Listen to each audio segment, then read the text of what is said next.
Today's reading is from Exodus 39. They used the blue, purple, and deep red yarns to make the woven clothing for those ministering as priests in the sanctuary. They made the holy clothes for Aaron as the Lord had commanded Moses. They made the vest of gold, of blue, purple, and deep red yarns, and of fine twisted linen. They beat out thin sheets of gold and cut them into threads to work into designs among the blue, purple, and deep red yarns and the fine linen. They made shoulder pieces for it attached to its two edges so that they could be joined together. The vest belt was attached to it and made in the same way of gold, of blue, purple, and deep red yarns, and of fine twisted linen, just as the Lord had commanded Moses. They prepared the gemstones by mounting them in gold settings and engraving on them the names of Israel's sons, like an official seal is engraved. The stones were attached to the vest shoulder pieces as reminder stones for the Israelites, just as the Lord had commanded Moses. They made the embroidered chest pennant in the style of the vest using gold, blue, purple, and deep red yarns and fine twisted linen. They made the chest pennant square and doubled, 9 inches long and 9 inches wide when doubled. They set it in 4 rows of gemstones. The first row was a row of carnelian, topaz, and emerald stones.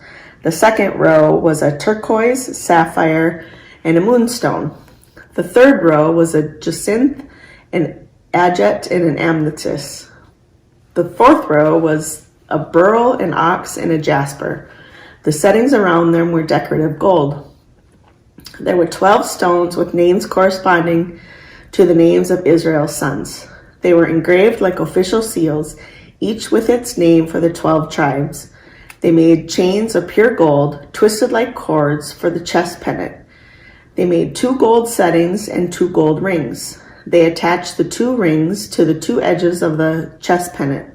They attached the 2 gold cords to the 2 rings at the edge of the chest pennant.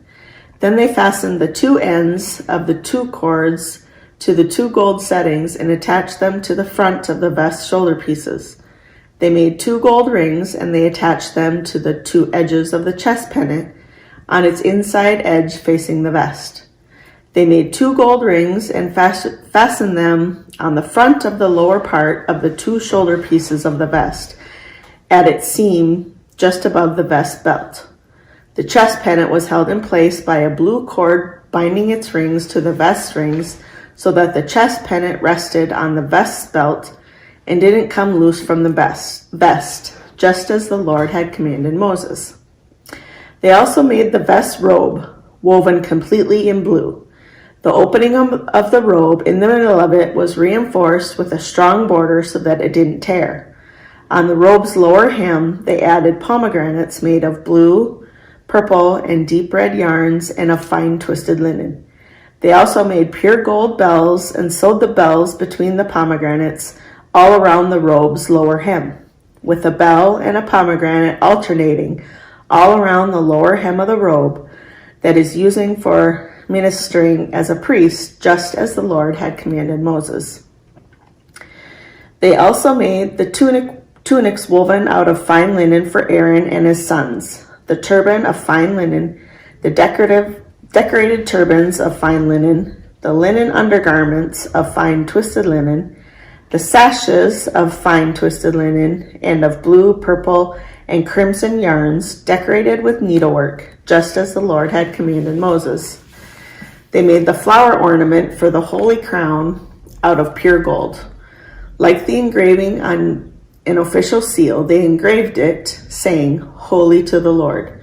They fastened it to the blue cord to tie it at the top of the turban, just as the Lord had commanded.